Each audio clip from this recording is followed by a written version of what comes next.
forcing things too soon and subjecting their delicate and underdeveloped minds to topics and subjects far too complex.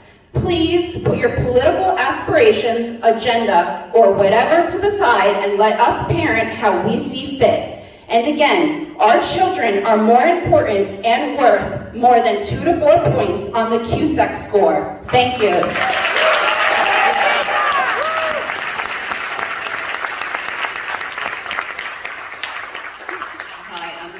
I'm an Old Bridge resident for 30 years. I was a public school teacher for 18 years, and I've been a homeschooler for 12 years. I went over the curriculum, just looking at the first and second grade curriculum, and page 9 of the first grade curriculum states that children will know correct terminology for body parts, including genitalia. This seems a rather benign objective. However, in light of the gender fluidity introduced in grade 2, how will penis and vagina be defined? Suggested resources include no standard textbook, only random websites, including YouTube. I joined one of the resource sites called Teachers Pay Teachers and bought the $4 body part worksheet for elementary school. It contains squares of illustrations of body parts, including bare breasts, penises, and a vagina that students were to color, cut out, and glue on a worksheet. As a former first grade teacher, I can only imagine how this would go. Children with limited coloring and cutting ability randomly dropping and slicing and losing their genitalia squares and crying. Most seasoned teachers will avoid this worksheet at all costs. However, without a standard textbook, this entire curriculum is up to the discretion of the teacher who comes to it with his or her own moral convictions or lack thereof. So that is my first question. How will penis and vagina be defined in light of gender fluidity and addressed in second grade? Second grade also includes this same body part objective and suggests Simon Says as an assessment. I'm so glad I'm not in the classroom any longer. Second question, page 10 says, families shape the way we think about our bodies, our health, and our behaviors. I don't disagree with this statement, but what if someone's family tells them that only boys can have penises and only girls can have babies, and that God determines this at birth? Is that view to be respected and celebrated? Would a child who wore a shirt with a rainbow on it that said, "In the beginning God created them male and female," be able to be proud of that belief? Again, with random websites listed as resources, we have no idea how to answer that question.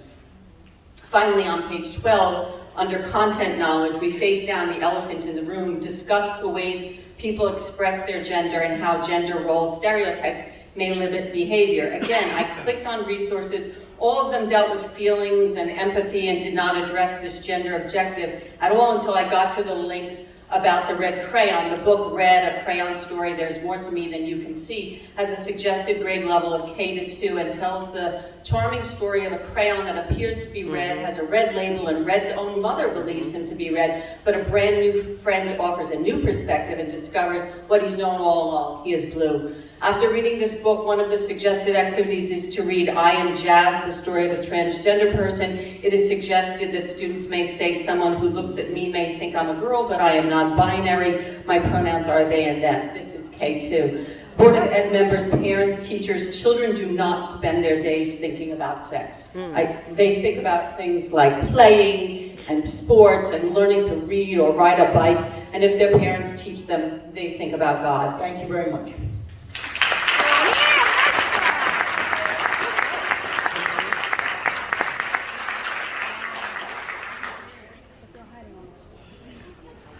That's what's crazy. It's being hidden. Is that a Good evening. that you just raised? Yeah, that's Board in members, the resources. thank you very much for giving us this opportunity. And I also want to thank the teachers and the staff. We appreciate them very, very much. Can you just state your name, please? Dan Finney.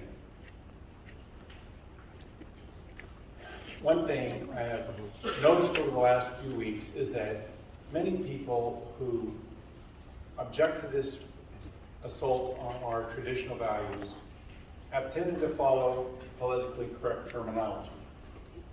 I think most people want to be polite. But I also think that obfuscates the simple truth.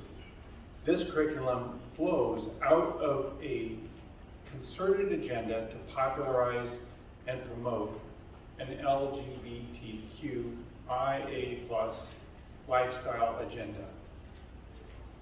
And through our educational system, bring out an advent of new social norms. And I think this is really the root issue that I am concerned about, and a lot of people. The people and groups that are pushing this represent the same atheistic ideology that we have seen coming after our kids since they pushed the Bible and prayer out of our educational system. As I highlighted a week ago, the core essence of what we were trying to remove from our schools is embodied in the Bible with verses like Galatians 5:22 that says, love, joy, peace, patience, kindness, goodness, faithfulness, gentleness, and self-control. Against such there is no law. So we have other verses that talk about God's love and forgiveness, like John 3:16 also. But these people that pushed God and the Bible out of the schools, as one of the first speakers said, now want you to believe this is about inclusion. Make no mistake, if we give up the ship at this juncture, the misguided consequences will be invasive, and in a couple years they will continue on with further social experimentation on our children. The fact is, this is not only against God, it is antithetical to nature. We are not the ones being intolerant or usurping all the colors of the rainbow for banners to wave in people's faces or attract children. Not only are they the ones causing division, they are putting our kids under enormous pressure to identify and affirm LGBTQIA+, to be accepted. I hope and pray this board will stand in the gap and reject this curriculum by resolution and restrict and resist every aspect of this that has hijacked the meaning and essence of inclusion along with the colors of the rainbow under false pretense. Thank you very much.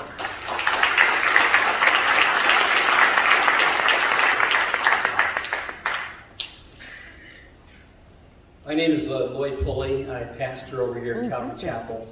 Down the street we have a K-12 school and Bridge radio station. Been in the town 38 years.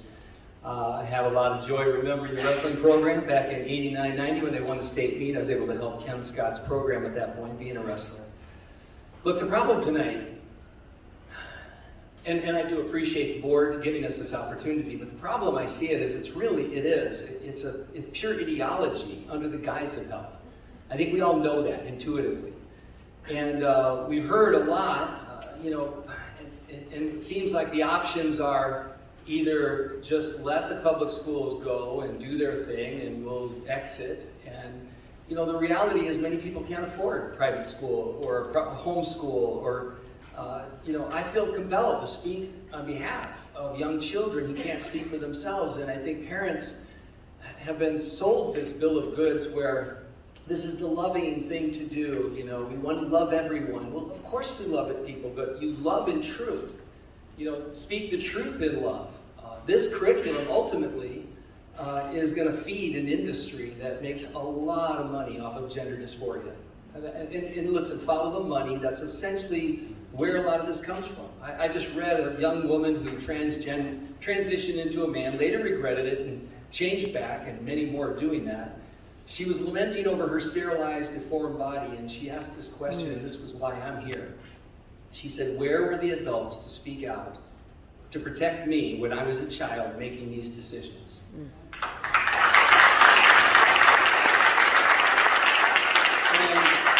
And she was told by the school officials, and there's where the devil's in the details. All the curriculum that you give us, all lined up, all nice and pretty, and a little bit of barbs here and there, it really is who's going to be doing the instruction. Given somebody maybe with moral values, not amoral, they might be very cautious. Others might just let it fly in propaganda central.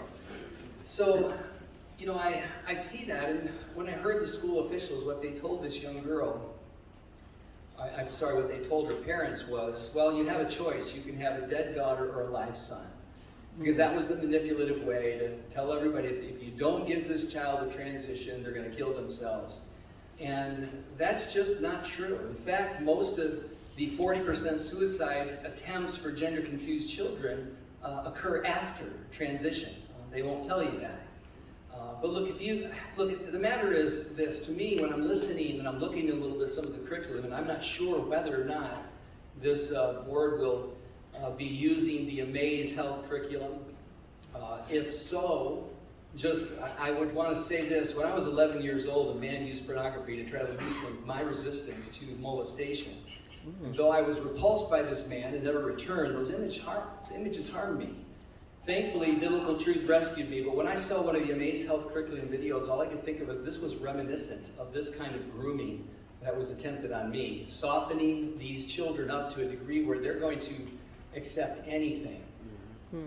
Thank you, sir. It's one thing to be groomed by a neighborhood deviant, it's quite another thing by a mandated curriculum. And the very fact that parents would be forced to say, you know, certain things, it's incongruent. Thank you very much. Thank you.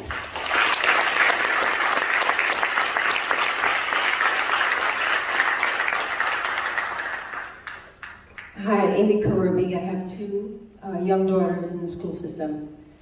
I don't have specific questions regarding the actual curriculum. That's pretty out there for everybody to read.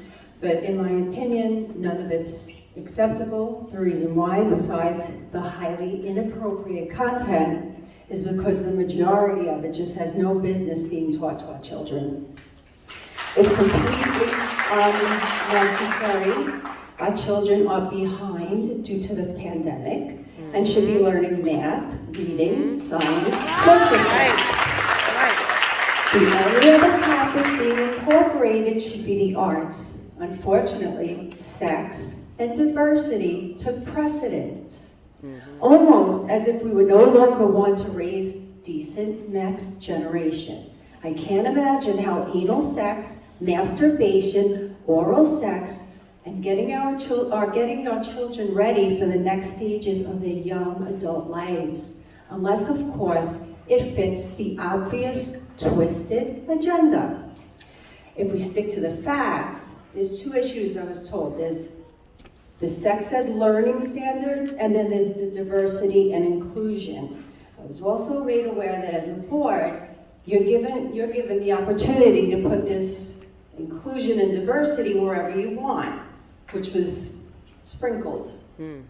But some parents are still unaware of the opt-in or opt-out, and that leaves their children vulnerable to disturbing and unacceptable content.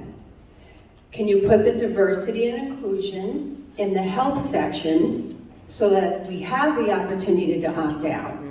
Also, I was also told that the opt-in wasn't like a law, that you can use the opt-in. So I want to know, really, is that a law, or can that be passed that we could just opt in? Now, the facts are, if you can pass a resolution to oppose the sex ed learning standards, as these aren't law, they're guidelines or standards. And one other thing is, you should have parental input from parents within the community via a curriculum committee. Mr. Cittadino said at the last meeting, parents become part of the committee when they attend meetings. So congratulations, I guess we're all part of the committee now. You have nothing to lose in passing up this corrupt agenda and curriculum. It's very inappropriate. The only consequence to opposing the standards is receiving a deduction on your QSAT score. A small 2 to 4 point reduction. You're allowed to lose 20 points. You'll only lose 2 to 4 points. Not funding, just points on your QSAT score. That's what I'm aware of. In regards to the very graphic and inappropriate sex ed agenda, just the facts, Okay, before the curriculum ever mentioned safely engaging in anal sex, oral sex, safe sex, pregnancy, feelings about masturbation, you must, by law, first stress abstinence, because Thank you if very not, you're violating the law. Thank you. Bottom line is make the right choices, not choices based on any political campaigns or looking for funding or anything like that. Do what's right for the kids. Thank you very much.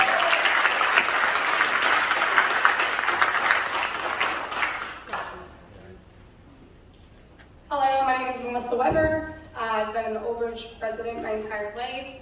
I now have 2 children. My daughter will be in kindergarten next year. My son is in the 3rd grade. My son loves going to school. Parent-teacher communication. I am a professional myself. I teach children. It's very important. It's not parents against teachers. It's trying to work out the curriculum together. Whatever happened to be kids being kids? You know, kids should not be learning in elementary school masturbation. Are they going to do it? Sure. Do we need to teach them that? No. The parent at home can teach their children or talk to their children about this. Now, in the curriculum, there's bullying, and that should be a major focus, because with the suicides and all the issues with kids not coming to school, that's what needs to be focused on, not teaching your children sex and any of that other stuff. That's all I have to say.